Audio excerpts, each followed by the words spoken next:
5 minutes. I told you it was a 2-hour presentation. What page? These are actually out of order because I redid. What is your page? Dealing with nervousness and anxiety. Okay. So here it is, very quickly. Symptoms of nervousness. Well, what happens when you get nervous?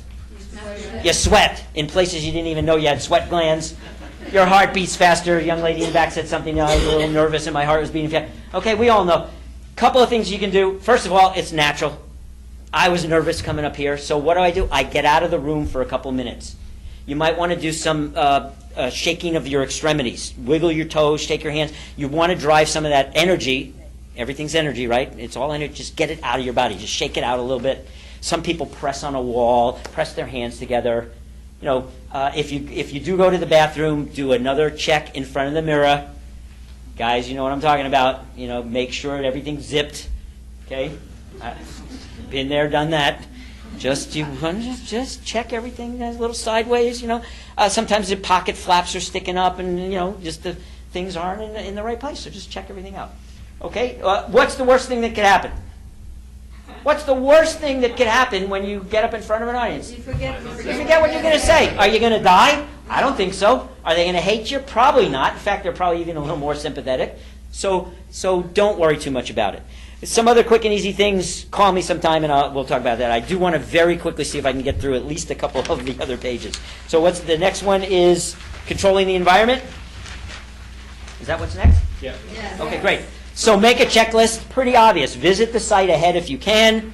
Make up a list in chronological order. Here's what I do. When I arrive, first I set up my flip chart. Then I put out my, what are these, magic markers. And then I make sure that the audio has been checked and everything's working. So have a checklist. Fred Pryor, I had a 3-page checklist. Started at 7:30 in the morning from the moment I arrived at the room until 5 p.m. at night. Seminar was over at 4, but there was things to do after. And I just made one 3-page list for each of the 4 days that I was traveling.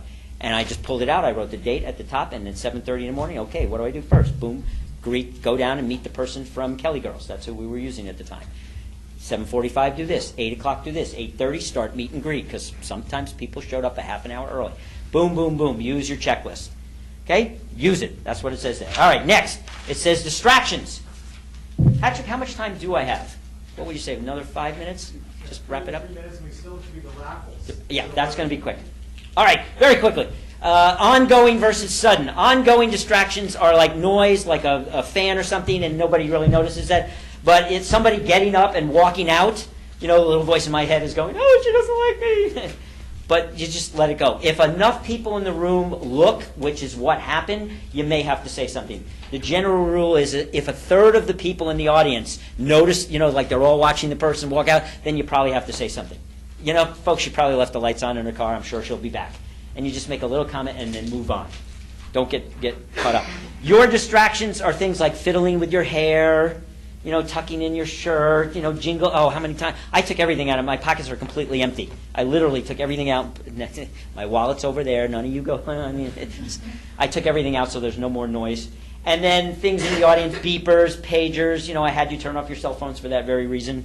Messages being brought in by hotel staff, side conversations. So you want to be careful and watch out for those. Handling questions. Set the ground rules in the opening. I did that by saying, if you have questions, please go ahead and ask them as I'm presenting. A couple of, very quickly, a tip or two about someone in the audience asks you a question. What should you do as the presenter? What's the first thing you want to do? Thank them, repeat it. Those are all great. Write those down. But what do you do even before that? Hint. Listen to the question. I cannot tell you how many times I started making up the answer to a question that they didn't ask because I thought it was question 47B. And I was already with answer 47B, and then they asked me number 58A. They kind of started out with 47B, but then they switched. So listen. Stop what you're doing. You notice when he asked, gentlemen, I don't know your name. Tom. Did you notice I actually did put my notes down, and I stopped, and I faced him, and I listened to the question. Then you can do all those other things. Thank them. Hey, great question. Thanks for asking that. Gee, how many of the rest of you have that question? You could do that to get some audience participation. Thanks. Unless you're a politician. Right. Politicians, by the way, never answer the question. They answer the question that they want to answer. Okay, so keep that in mind. All right, so pause before responding.